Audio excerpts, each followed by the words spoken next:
Yeah, Okay. I am now. Okay. There she is, Katie. Welcome.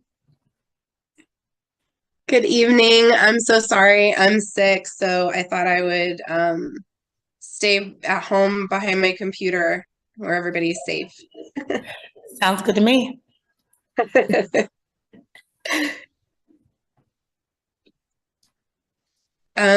Do we have a quorum?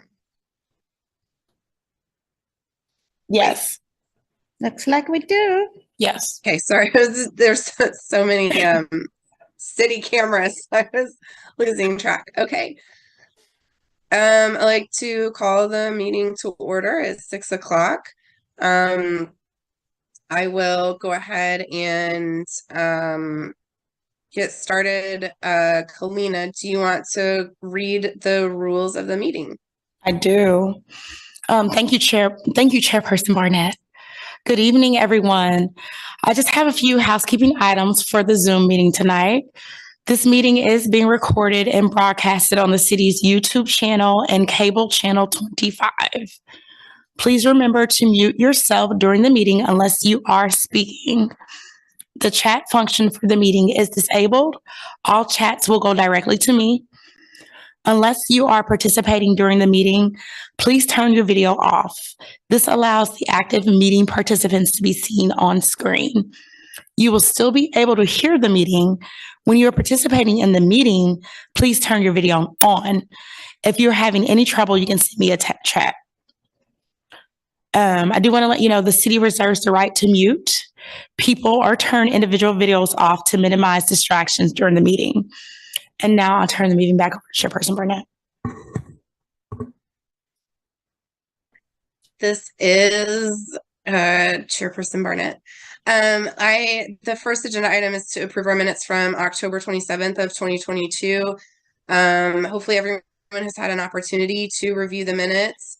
I'll just give just a little time here for anyone to review and chime in if you have any edits to the minutes for October 27th.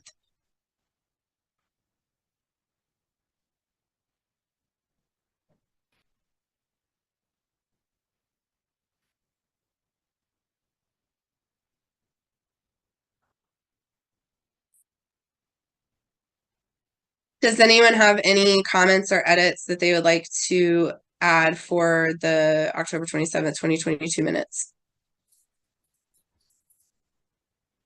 Chair Seeing Barnett, none. Yes. Emerson, I was just about to say I have none. Just to go ahead. Thank you. Thank you, Commissioner Emerson. Do I have a motion to approve the minutes from October 27th, 2022? This is Commissioner This is Emerson. Commissioner Lay. I second that motion. Okay, there we go. I have a motion by Commissioner Emerson and a second by Commissioner Lay. Is that correct? Did you get that, Kalina? Absolutely, that's it. Okay, all right. I'm gonna have to take a roll call since we're all on Zoom today. Commissioner Sheldon Sherman. I'm present, but I defer on the motion since I was not present at the meeting. Thank you, Commissioner Seiden. I would move to approve. Commissioner Emerson. Aye. Commissioner Lee. Aye. Commissioner Decog. Aye. Commissioner Gipp.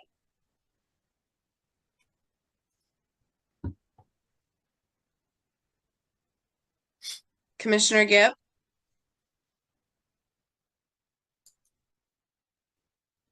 Aye. Sorry, I had problems with my No, phone. that's okay. Thank you so much. You're And welcome. Commissioner Haswood. I will abstain since I was absent. Thank you. Motion passes. Moving on to our first agenda item, and onto our regular agenda. I'm sorry. We have a presentation from Michele Watley Michelle has approached the Human Relations Commission about the Crown Act, and she's going to give a presentation to us this evening. Michelle, are you here and able to share your screen and give an introduction? Hello, can you guys hear me? Hi, everybody. My name is Michele Watley. I am the founder of Shirley's Kitchen Cabinet. We're a nonpartisan nonprofit named for the one and only Shirley Chisholm. I won't make an assumption that everybody knows who Shirley Chisholm is, but just to ensure that we're all on the same page, Shirley Chisholm is the first Black woman to run for Congress and win, and she's the first Black woman to run for president on a major party ticket. We work to amplify the voices and power of Black women so that they can be better advocates on behalf of the issues like economic prosperity, health and vitality, education, and eradication of violence, so they can be better advocates on those issues that matter to them and the families that they serve. I come before you today, first of all, with gratitude and thanks for the opportunity to present to you all and to talk to you all about a bill that has been very important to us as an organization, to the communities that we serve, and that bill is called the Crown Act. The Crown Act, Creating a Respectful and Open World for Natural Hair, is a bill that seeks to clarify statutes already in place regarding anti-discrimination by adding to the definition of race, hairstyles and hair textures to ensure that racism by proxy or discrimination by proxy doesn't happen in public spaces, in workplace areas and employment, and depending on the governmental jurisdiction and education spaces. I think we've all seen the stories time and time again of students who are participating in competitive sports and having to have their hair cut on the mat because of rules against locks, braids, and twists.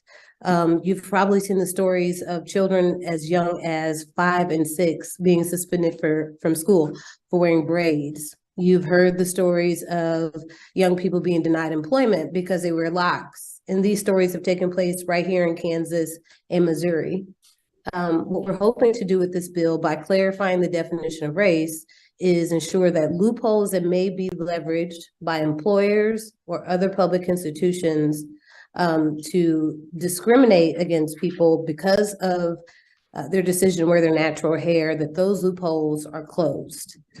So that is essentially the essence of the bill.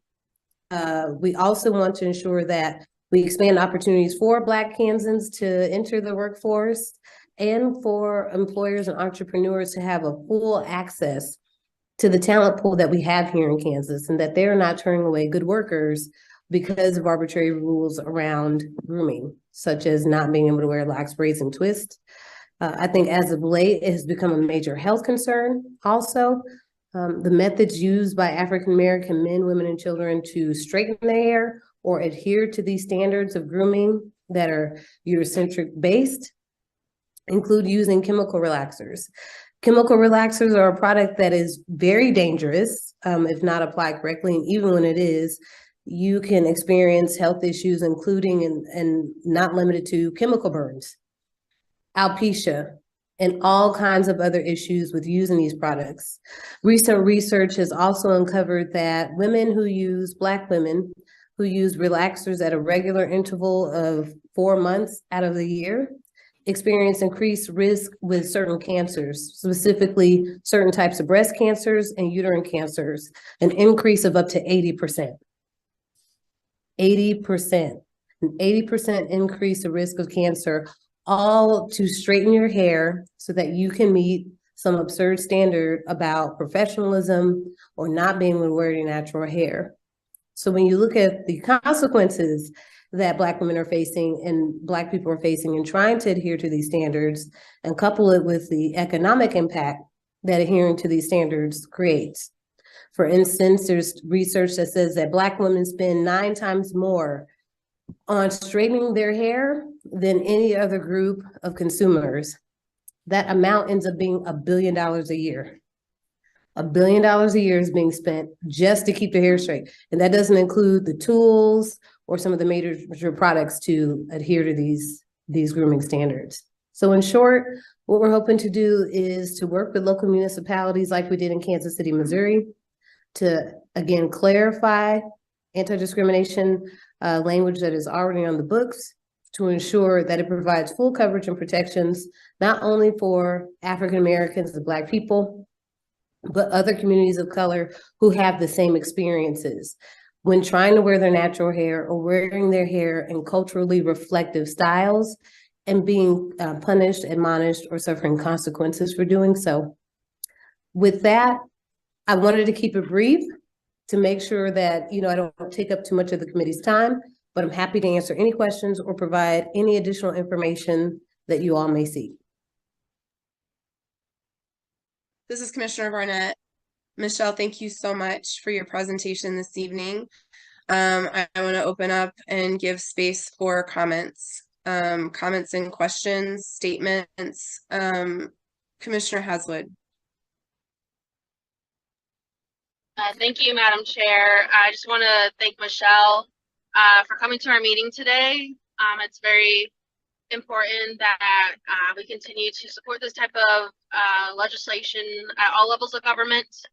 And, certainly a lot of discrimination still happens today, but there's also a lot of ignorance. We got to, me and Michelle got to work together a little bit at the state level. And we got to see that ignorance and to make sure that we pass this not only will help make our communities better, but to also improve the well-being of our Black and Brown brothers and sisters in our community. So I just want to thank Michelle for being here today and giving this presentation. And, even in the Indigenous community, I always give the example how hair might to other folks not have much meaning, but in the Indigenous community and in my tribe being Navajo, our hair is very sacred to us, very, it has meaning. In Navajo way, our hair shows our knowledge, and that's why we keep it long. In other tribes, hair may only get cut when a family member passes. So our hair holds significant value, and I will continue to support it. Thank you so much for being here, Michelle. Thank you, Representative Haswood. Thank you so much, Commissioner Emerson. Hi, also like Commissioner Haswood, I wanted to say thank you to Michelle for coming today. As a Black female that took the hair journey with the BC, the big cut 2 years ago, I was definitely one of those individuals that you were speaking about tonight. When thinking about here in Lawrence, when just in order to have the average to be able to maintain, by medium you need to earn at least $67,000 to live in the community. That additional tax, the Black tax, we call it, for Black women, when we know that those individuals are typically the ones who are struggling the most. So one of the questions that I did have, Michelle, was can you tell us a little bit about what you did with your work with KCMO? Can you kind of go into that a little bit? Because I definitely see the importance of this. I think about what we have recently been doing with our Chapter 10 ordinance, which we'll be talking a little bit about today.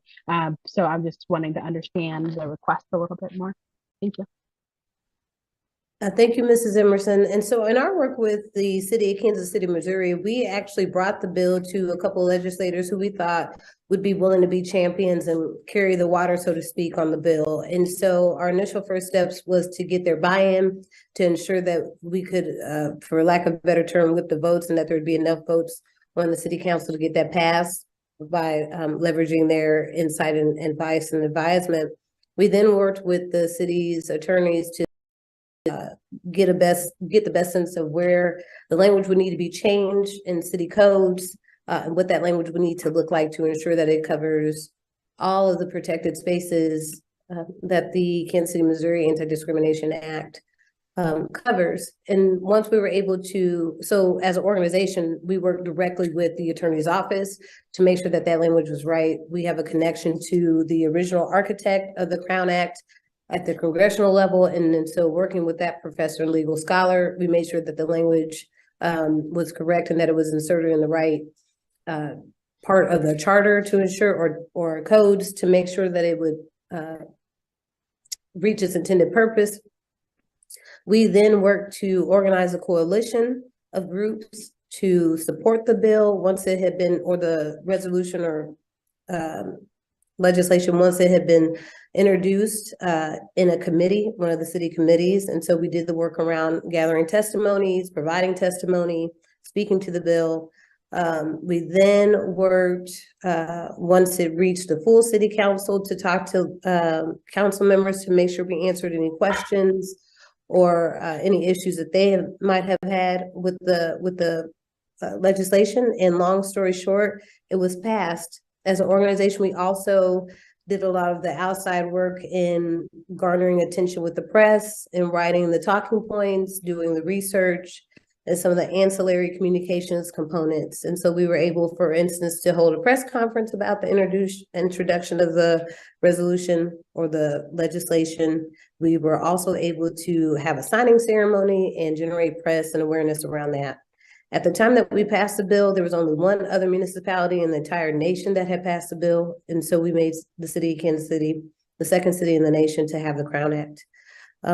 Those legislators who helped carry the water and who helped ensure that bill passed unanimously with the city council have offered to talk to any elected official or any other governmental entity that would be interested in learning more about the work that they did to get that passed. And so if I can connect members of your committee with those city council members so that you can ask more questions and have more insight, I'm happy to do so. Hopefully that answers your question, Mrs. Emerson. Thank you very much. It does. I have more, but I'm going to yield to someone else while I be a mom for a second. So. Thank you, Commissioner Emerson. Commissioner Seiden. Sorry. I just want to say thank you, Ms. Watley, for your presentation. I think it's really important that that municipalities look at. How do I put my hand up here? Hello? Go ahead, Commissioner Seiden. Thank you. So I was saying, Ms. Watley, thank you for your presentation. And, you know, I think it's important that municipalities and other governmental agencies look at these type of issues. One thing I wanted to note is that this is something that some of the local law enforcement agencies have been looking at in order to be more inclusive and to get more diversity across their ranks. And I believe it was the KU Public Safety Office, their campus police department, that recently hired a candidate that had dreadlocks, which would have been something that previously was not permitted by their manual, and they thought that was archaic. And so we're starting to see this start to take effect in the law enforcement arena.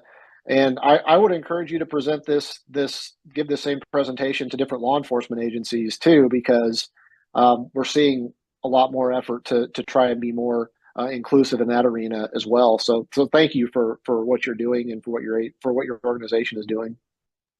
Thank you, Commissioner Seiden. I think you raise a good point. There have been certain states that have passed similar bills and left carve-outs for law enforcement. But my argument in talking with state officials here in Kansas and even in Missouri is that that hair is often a cultural indicator, as Representative Haswood articulated, and it's the same for the Black community.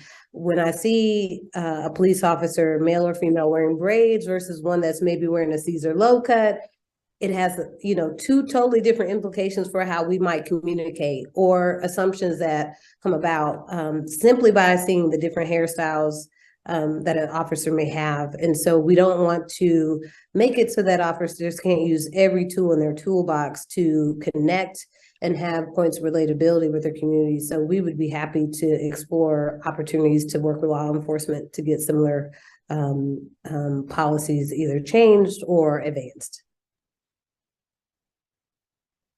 This is Commissioner Barnett. Commissioner Decog. Thank you. I wanted to thank you, Ms. Michelle, for coming and talking about this. It is so.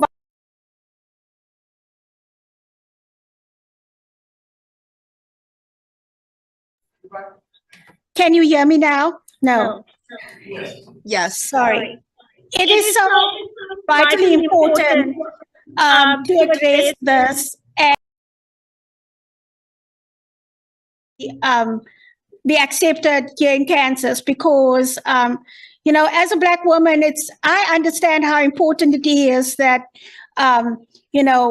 we can wear our hair the way that we need to as Black women. I'm thinking specifically, I was curious as to, you said Kansas City was the only other place that you went to with this bill.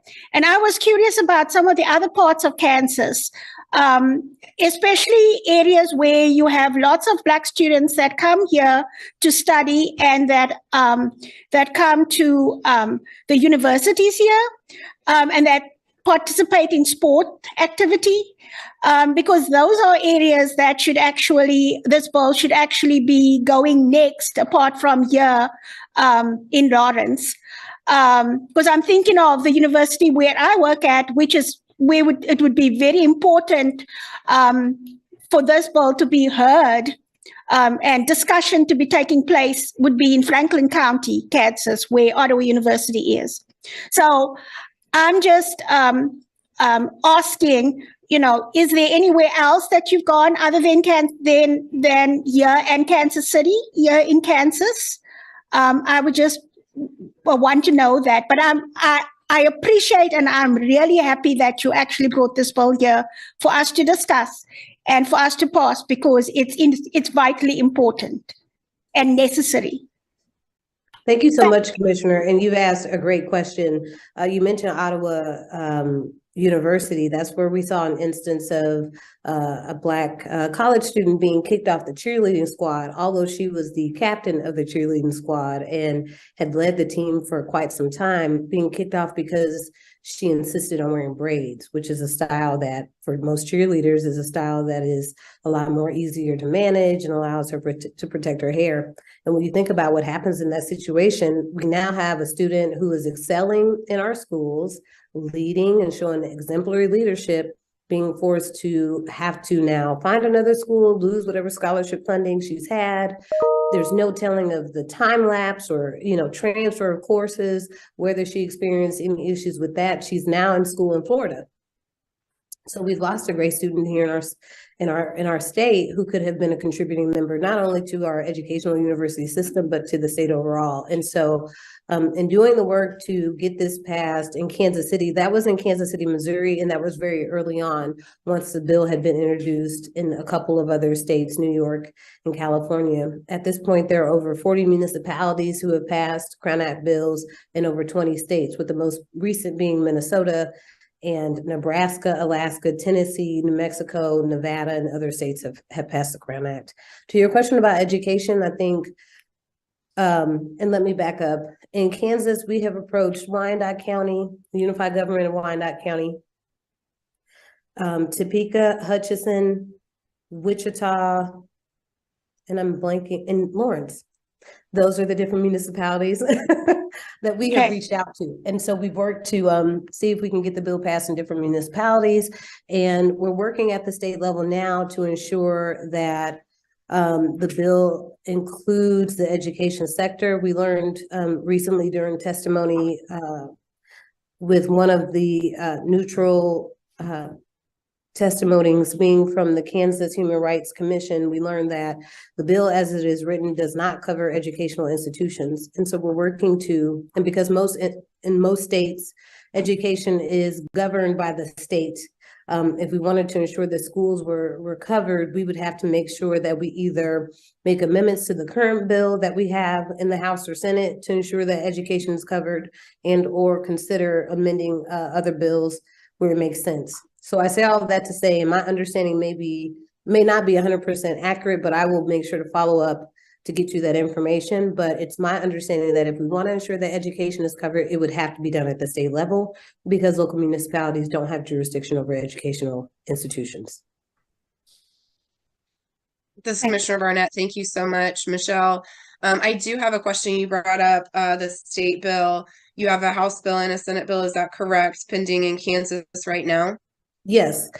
We have actually had a House and Senate bill every year since 2020, but we've not been able to see much traction at the state level, which is why we shifted our strategy to work with local municipalities. In the event that we are, again, unsuccessful in being able to get this passed at the state level, we want to ensure that there are at least protections in the municipalities where issues like this are more likely to occur, and where there are significant communities of people of color, Black people, Indigenous communities and like. This is Commissioner Barnett. Thank you. That was really my question is, yes, we may have this state bill pending, but that doesn't mean we should sit around, in my opinion, as a Human Relations Commission, that we should sit around and wait and see what the state legislature does. I think it's important that we take action on this as from the city level. Similar to everything that we've done in Chapter 10 to protect other classes of people and provide that protection that the state doesn't provide. That's why this is important from my perspective. Does anyone else have any other questions? I have like additional follow-up procedure stuff, but yes. Yeah, no, that was exactly, this is Commissioner Emerson, Chair Barnett. I definitely appreciate you asking a question again, and you definitely answered a lot of my questions that I had right there. One of the bills I was thinking about, specifically is that 2276, House Bill 2276, which may pose some, and hopefully someone could talk a little bit more about that knows a lot more about what's in that bill than I do. That would impede our what we can and cannot put in our discrimination policies or ordinances. And so my question is just like, okay, what is that ask? The ask is is the ask for us to continue, well, to allow, this language to be entered into our ordinances here locally, and then we just deal with the other on the back end. So I'm just trying to understand really what the ask is and what's our next steps. So that's it. Thanks.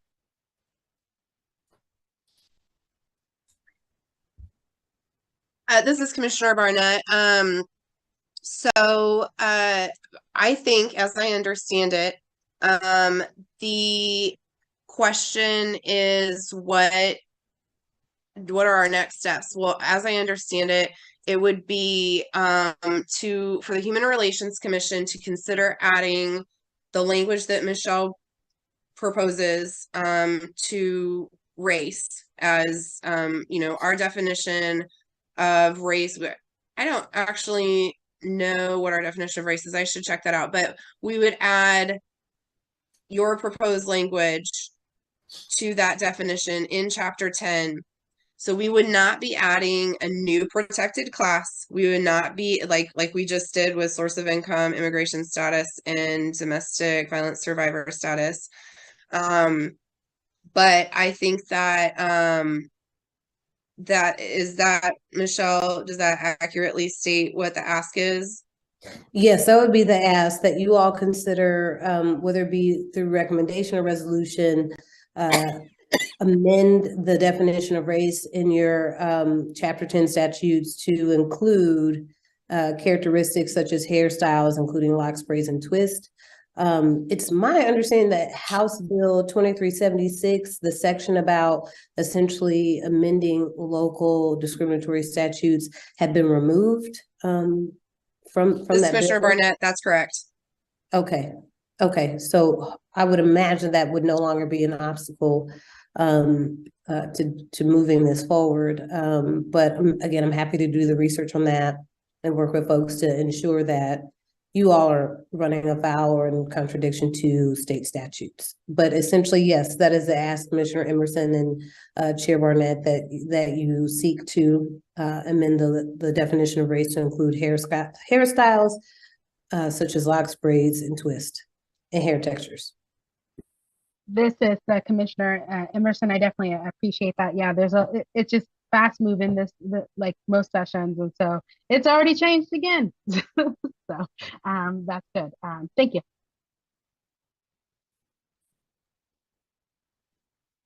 This is Commissioner Barnett. Do I have any other questions, comments?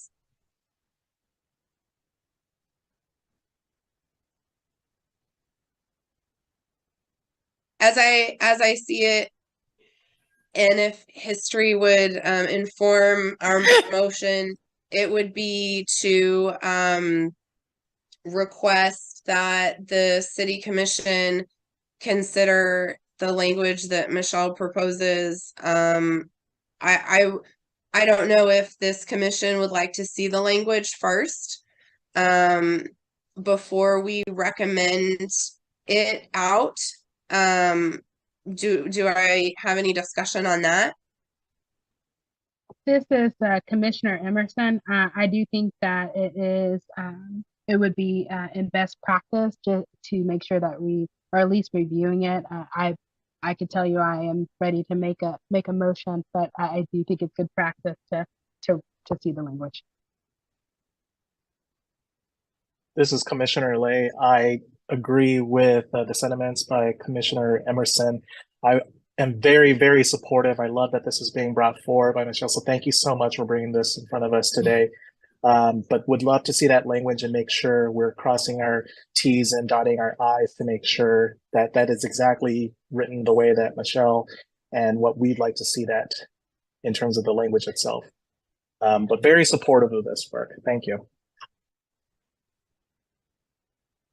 What I will put in the chat is just a blurb of what the language is so you all can review it. And then I will follow up with the committee, each of you as individuals, to make sure you see the language. And I will also attach the language used in Kansas City. This is essentially the same language. I think it's a matter of figuring out where in your statute, well, first making sure there's a definition of race and then amending that definition from there. And again, I'd be happy to work with the city's legal department or whoever we need to work with to make sure that that's correct. And I imagine, Commissioner Emerson, that this chat does not suffice as doing your due diligence. So I will send an email, but I want you all to see what the language looks like so you have it to reference for this discussion in the moment. This is Commissioner Emerson. I definitely appreciate that. One of the things I think about is just, we have moved our meeting structures to quarterly. So Chair Barnett, I'm just kind of curious about how we could not wait on this type of amendment. And as this Commissioner Barnett. Oh, I'm super sorry. I thought you were done. This is Commissioner Barnett.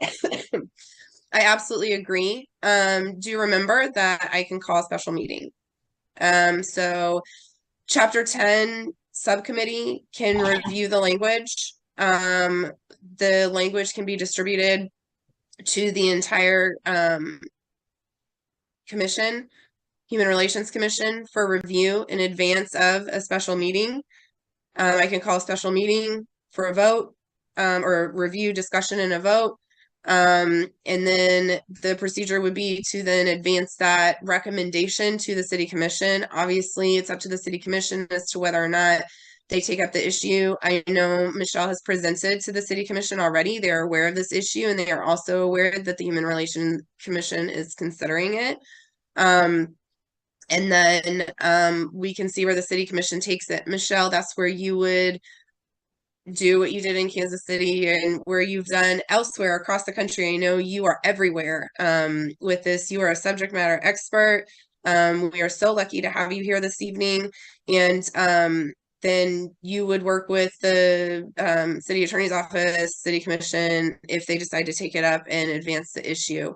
And then the Chapter 10 subcommittee would kind of sit back and do whatever we needed to do to help. We also have our public outreach committee, and we have a cross-cutting committee. We have committees of the Human Relations Commission that do specialty work. So depending on how this advances, and if it does, then there are specialized areas of these various committees within our commission that can help and work with your team. Okay, I see an interest for everyone to at least see the language, see how it worked with Chapter 10. I am happy to look over what Michele sent.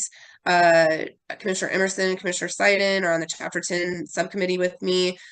We can look at where this would be placed and then make a recommendation, and I'm happy to call a special meeting.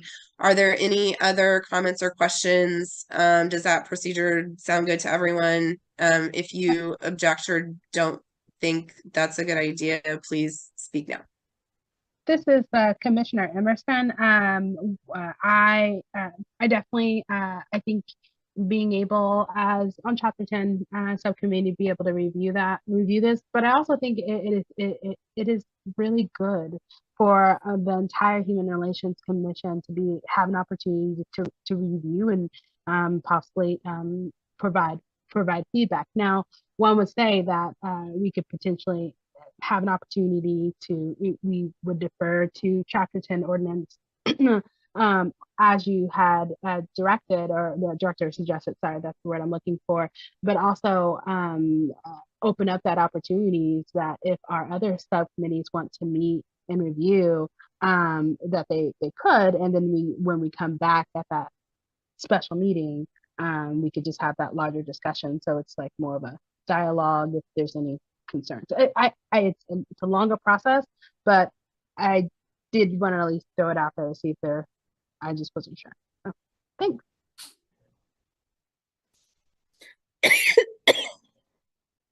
This is Commissioner Barnett. Kalina, does that all sound good to you? Absolutely. Okay. Michele, thank you so much for your time this evening. Thank you for this very important issue. I look forward to hopefully working with you as I assume the rest of the commission does. This is just such a worthwhile issue for us to consider. And even though we don't have the most diverse city in their county in the state of Kansas, we can be the first, and other people can look to us and say, hey, I want to do that too. So we can be, we have an opportunity to be a leader in the state. Okay, we will expect then to see the language. Chapter 10 will look over it. The Chapter 10 subcommittee will look over it. And then Kalina can work with everyone to find a time for us to call a special meeting for a discussion and potentially a vote to send it to City Commission. Thank you, Chairwoman Barnett, to all of the commissioners, to Ms. Coleman for all of your help in making the arrangements and ensuring that I could participate virtually. Thank you for your consideration, and I hope to be able to contribute to your work to be the first and to be innovative and progressive on issues that impact not only Black Kansans, not only Indigenous and Native American communities, but Kansans across your city. So thank you for your time and consideration. Thank you so much. Thank you. Thank you. Have a good evening. Thank you. Okay, moving on to regular agenda item number 2, receive case update. Really quick, Chairperson Barnett, it's down on number 6. There were some technical difficulties, so it's attached. Okay. Okay. I do have a question. Did we decide that Beth would give us the update if we had questions, or that we could contact her with questions, or are we wanting to move this agenda item all the way down to 6 because she's not able to attend tonight or later? This is Commissioner Emerson. I do remember us making a decision to, if we had any questions, she could report out, or we could reach out. And so I do remember that conversation. So. Thank you. Okay. everyone had an opportunity to look at the case update. And are there any questions?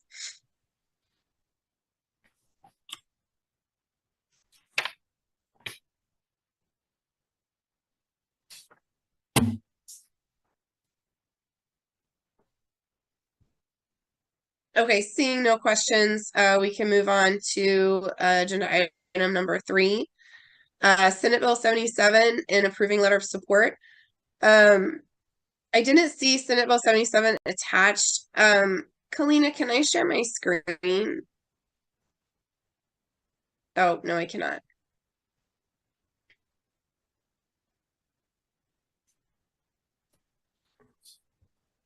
Really quickly, Chairperson Barnett, can we call a recess? Yes. Okay, thank you. I call a recess of the Human Relations Commission meeting February 23rd, 2023. We will resume shortly.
Okay, so Senate Bill 77 is a Senate bill. It is assigned to State and Federal Affairs Committee. It would remove, it would allow a human relations commission, a local human relations commission like ours, to vote to remove restrictive covenants that are, I wish I could share my screen. I could show you the bill, but I just wanted this commission to review it. We have a lot of outdated restrictive covenants that have to do with race, religion, sexual orientation. There are all kinds of restrictive covenants out there that have never been fixed. And this bill would allow a city human relations commission to do that. It hasn't moved yet. The consideration and review was just for our Human Relations Commission to look at the bill, discuss it, see if there was any support, and then as we do with literally everything else, go to the City Commission and say, would the City Commission consider sending it over to staff if the bill moves, to be able to write a letter of support, the city write a letter of support. The reason it's on our agenda is because we wanted to show the city of Lawrence that this is something, whether we would or would not support this, it directly impacts the work we do as human relations commissioners. And so I know that we don't inform the cities of Lawrence's lobbying agenda, but it is something that I think that we should look at because it gives us the authority to do some work. So that was all. I don't know if I can share my screen now. Okay, thank you. Okay. Let's see.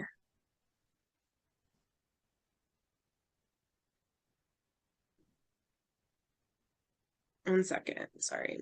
Let me pull up the right one.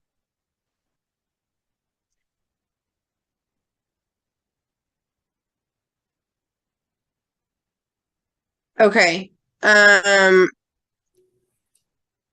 here we go. So, here's Senate Bill 77.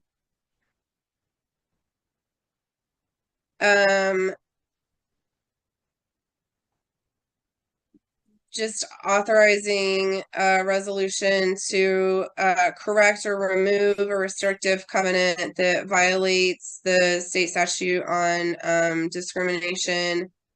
And that's all this language is essentially saying that. It could be something that could be sent around in a packet. And I know that this isn't something that we traditionally do, but it just seems so impactful for what we're trying to do with housing and cleaning things up. I just thought I would see like what the procedure was and what the commission felt like as far as just saying, hey, we are the Human Relations Commission that would do this, and we support this bill. That's all. Hi, this is Commissioner Emerson. Thank you, Chair Barnett, for being able to bring this up. Personally, I think that city committees like ours have a civic responsibility to be paying attention to these things and letting them know within our legal parameters. So I definitely encourage the review of this. I know it was something that was been available for about a week or so since the agenda has went live. So I had personally been able to take a look at it, but I'm not quite sure where our other commissioners are as it relates to this. So yes, I'm in support. Thank you.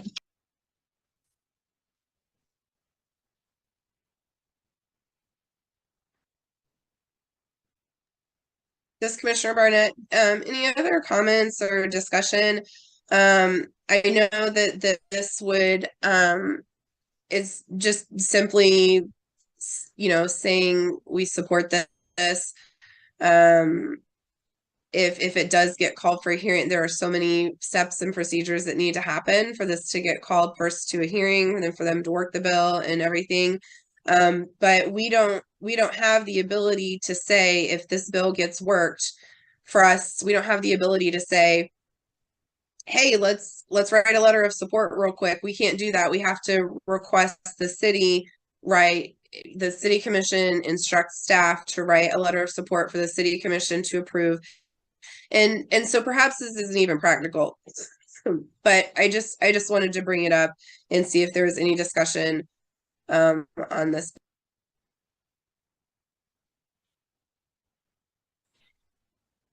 Commissioner Bonnet, this is Commissioner DeCock. I was just curious. So if you didn't do this at all, would that affect anything that we talked about today about the bill, the new bill that we're going to be talking about soon and voting on? Well, if we don't make any of those changes, will that affect anything? This is Commissioner Barnett. No, this is completely separate. This just has to do with whether or not we would support a state bill that was introduced about allowing our commission to remove or file for a recording of a restrictive covenant. So it's completely separate. And the only thing that us doing here this evening or in the future on bills would do is simply bring it to the attention of the city commission and see if they or staff would support moving forward with some kind of letter of support. That's all. We have like no power or no actual power. We can't really do anything. But the most we could do is, like Commissioner Emerson said, pay attention and know that these bills are coming to, and they could affect our work and have a voice in that. So that was really it. And this is Commissioner Emerson. I hate to, well, I don't hate, I just, I'll just say, because I've been really trying to pay attention as much as possible with the session. It's fast, I tell you. Christina, I have no, sorry, Commissioner Haswood, I appreciate you being there. Anyway, so one of the things I just think about, it is so vital to know just what we're even talking about, because once it gets to that committee hearing house, it goes so fast, it's hard to catch up. So you have to be able to be ready and work through your processes, and we get to recommend. That's what we get to do as we are in communications with our city commissioners. So yeah. This is Commissioner Barnett. I would just say, if no one has any other comments or questions about this, my request would be, Kalina, can staff please find out what the process is for the Human Relations Commission to voice support for a state bill? What does city staff want us to do? What action should be taken? If we would like to request the city commission consider support. I know that there's an agenda that comes out. You know, we have the city of Lawrence has a legislative agenda. If this is germane to the city's legislative agenda, I just would like to know what the process and procedure is. So less discussion about this bill perhaps this evening, and more discussion about how would we do it in the future, I suppose. Okay, I'll get that answer for you after this meeting. This is Commissioner Barnett, thank you so much. Okay, committee updates.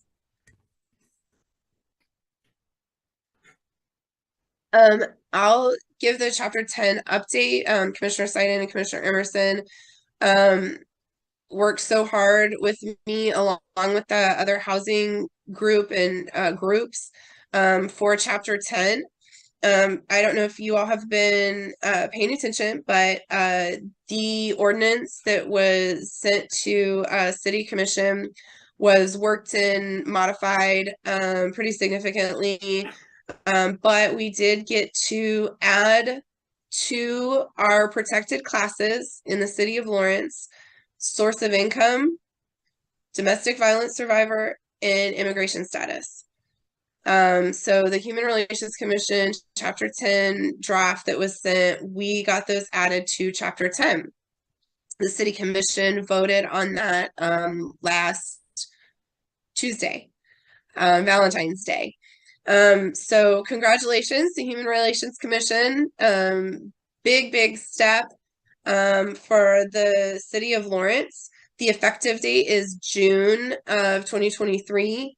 And this will flow nicely into program development and outreach, and then cross-cutting work, because between now and June 1st, there's going to be a public education campaign the city is working on, and that will involve program development. There will be a lot of opportunities for the other committees to now step in and do that subcommittee work to help educate our community, come up with educational materials, and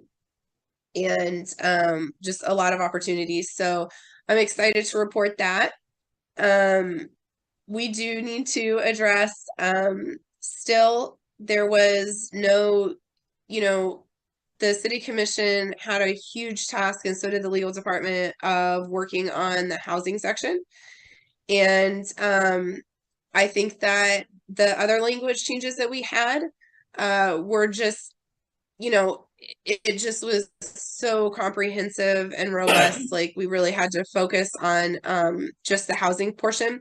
So just so this commission knows, the name did not change. It was never considered. Allowing an investigator to be a contractor was not considered, and adding a youth liaison was not considered. Again, that was just to narrow down the scope of the ordinance. I think that those things are all still in play. As this commission knows, there is a committee on committees a committee on advisory boards and committees that meets and is examining all 40 plus of the advisory boards and commissions of the city of Lawrence to try and narrow things down a little bit and really focus and refocus the scope of what each commission does. I think that we do have an opportunity to make those changes once that committee on advisory boards and commissions meets and gives their recommendations to the city commission. I think at that point, we might be able to re-up the idea of changing our name, adding a youth liaison, and then making a few small changes to chapter 10. But that is the chapter 10 update. Commissioner Seiden and Commissioner Emerson, do you have anything else to add before we move on to program? So just real quickly, when it comes to when will that advisory board team be meeting, or be, do we know, estimate when they plan on making their? This is Commissioner Barnett. I actually happen to be on that committee, and they have a very narrow window of 4 months. We are 1 month in to the 4-month window to get something to the city commission, or to get something to city staff, for city staff to then prepare and get to city commission. I would say by the end of, by the end of 2023, I think that we would hope to have, the city commission would hope to have a recommendation. I can't say how soon city staff could turn anything around. I just know that that committee is supposed to be done in 4 months.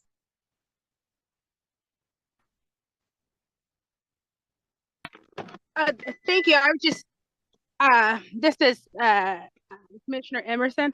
I was just thinking about if we were updating the definition of race, that being able to be pushed in there around that same time, so it's not just like one thing. So I don't know. This is Commissioner Barnett. I'm gonna be honest with you. To me, and obviously I'm just saying my opinion on this. The Crown Act and amending the definition of race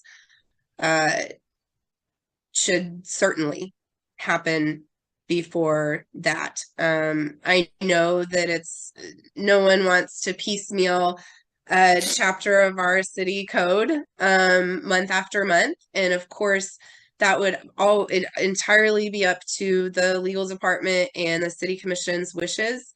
But I would be almost adamant that we make a decision, and if we are all in favor, that we would push out the Crown Act language for immediate consideration and not wait around to make the other changes to the name and adding our youth liaison, etc.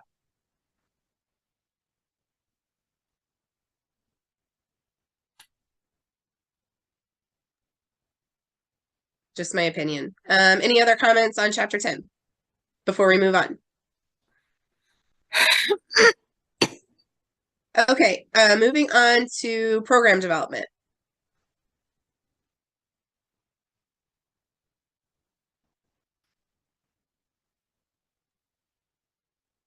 Program development subcommittee. I know Commissioner Lay had to scoot. Commissioner Haswood? Yes. This is Commissioner Haswood. We have not met previously, so there's not much to update, but we're continuing to find a meeting time.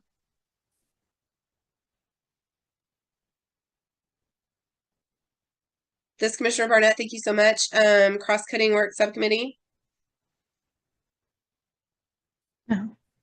I'm going to defer to Commissioner DeCog because she did attend a historical markers committee 2 meetings, I believe. And so that would be great if she could share that with us. Okay, so this is Commissioner DeCog, and I attended two meetings that was held by the Historical Marker Committee, chaired by Lynn Zollner. The first meeting was about discussing city markers that needed to be added for cis vinegar. And it was basically decided that there was already a marker that had been created by an organization that had actually given it to the city and had created the markers. The city was holding the markers until a location could be found, as far as I could understand. What was decided at that meeting was that they were trying to decide where the markers should be placed, because it was more than one marker, so that it would be something that would be able to be seen by everybody and not, glibbed over, or that it would be in a place where it was too busy. They didn't want it to be, because it was, they were talking about it being close to where, during the summer, people would go to the pool, basically, and the marker would be close by the pool. But it was decided finally that they would move the markers to be closest to where the old courthouse location was going to be.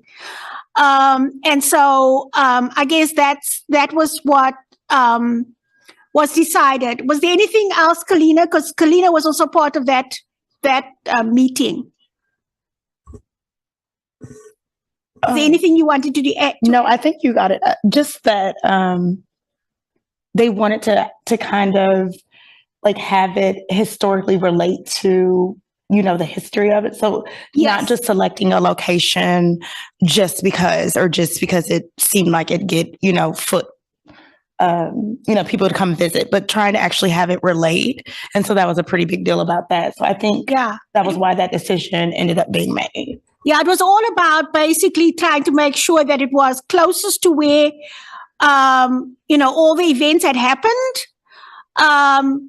And also, it had to be historically related. Correct. Because they weren't just going to put the marker anywhere that where, there was a space or something. It had to be important, historical marker. Then the second meeting had to do with Tiger Dowdell and Nick Rice. I don't know if you know this, but in 1970, that was when Tiger Dowdell was killed in East Lawrence. The location marker will be near to where Tiger Dowdell was killed. His story will be placed on the marker so that we can understand, that anybody who sees the marker would be able to understand what it is about. And it is going to be near to the alley where he was killed in East Lawrence. It would be between Rhode Island Street and New Hampshire streets, 9th and New Hampshire and Rhode Island. So it was also decided that there would be an upright marker as opposed to anything else, so that it would be easy for people to see, rather than, they were talking about putting it on the ground, which does not make any sense because people would just be walking over it. So it was best, we decided that an upright marker would make the most sense, so that people would be able to read it and understand the history, and be able to, go to the historical, to the society or the museum to go and see anything further about the people that we talked about in the markers. And that's my report, basically. Did anyone have any questions about anything? Hi, this is If you would like information about any of the people that we're talking about here, I can easily send that information to you if you're interested anymore in any of those markers. Commissioner DeCog, this is Commissioner Emerson. I did have a question. My question was, do we know when the markers are going to take place? Is it in this next 6 months, or I wasn't sure if they talked about that at all? They did not, and it would need to be approved by the city. I know the first lot of markers, there are 2 markers that are already, that the city already has. And so they would just need to make a decision about placing them. So the work will need to be done because those markers are made. But the Tiger Dowdle one, they would need to actually create those markers because they're not made as of yet. I think a decision was made as to what kind of marker we would have, but that is not available as yet. The Tiger Dowdle and the Nick Rice one was not available yet.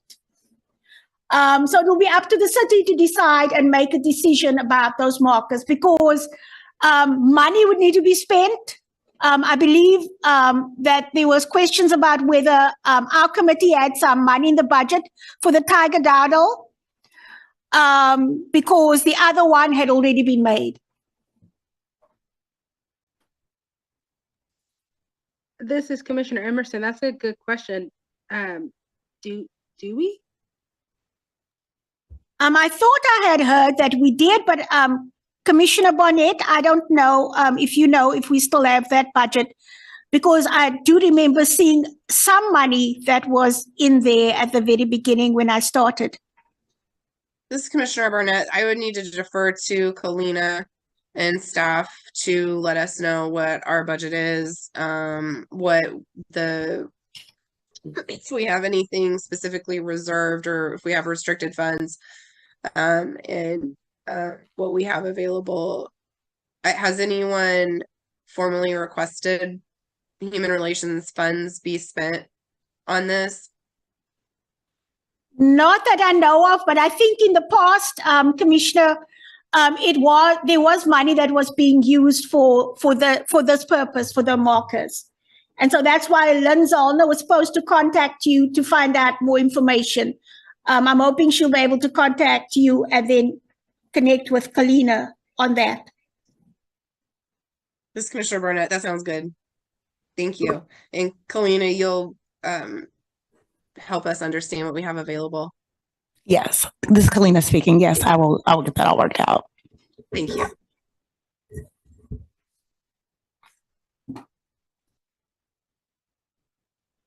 Okay,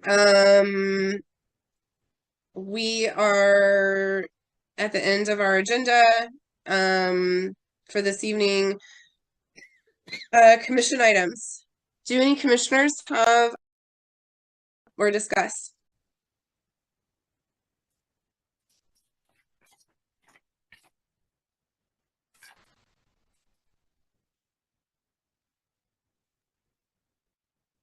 Okay, seeing none. I just have one commission item. We are nearing the end of Black History Month, and I just want to open up space to mention that. I want to honor our Black leaders of in our country, as well as in the state of Kansas and specifically in the city of Lawrence.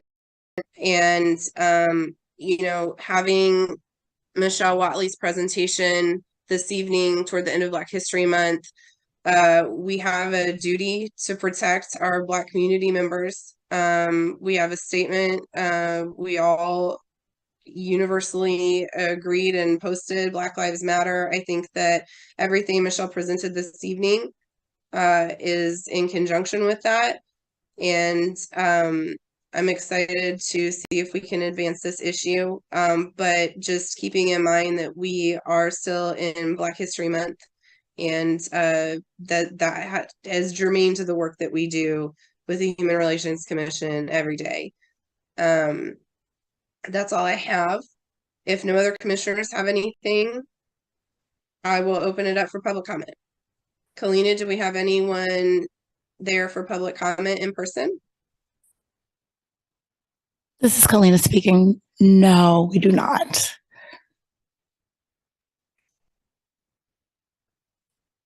Are you sure? Because I think there were a lot of people who mentioned that they were going to come. So, okay, no one, and no one online.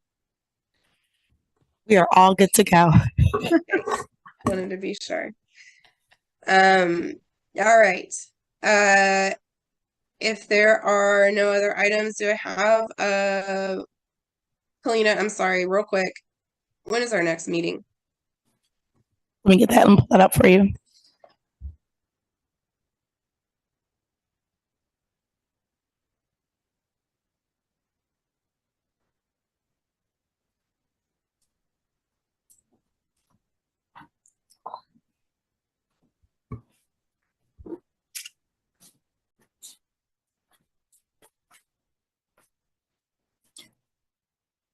So our next Human Relations Commission meetings for the remainder of the year. This is February 23rd, so that's the first. The next one is June 22nd, 2023. Then the one after that is August 24th, 2023. And the final one for the year will be October 26th, 2023. This is Commissioner Barnett. Kalina, thank you so much. Okay, do I have a motion to adjourn the meeting this evening? This is Commissioner Side, and I would move to adjourn. Do I have a This is second? Commissioner Emerson, I second. This is Commissioner Barnett. I'll take a roll call. Commissioner Seiden, Aye. Commissioner Decog, Aye. Commissioner Sheldon Sherman, Aye. Commissioner Gipp, Aye. Commissioner Emerson. Aye, Madam Chairman. Thank you all. This meeting is adjourned. We'll see you in June and hopefully before. Thank you.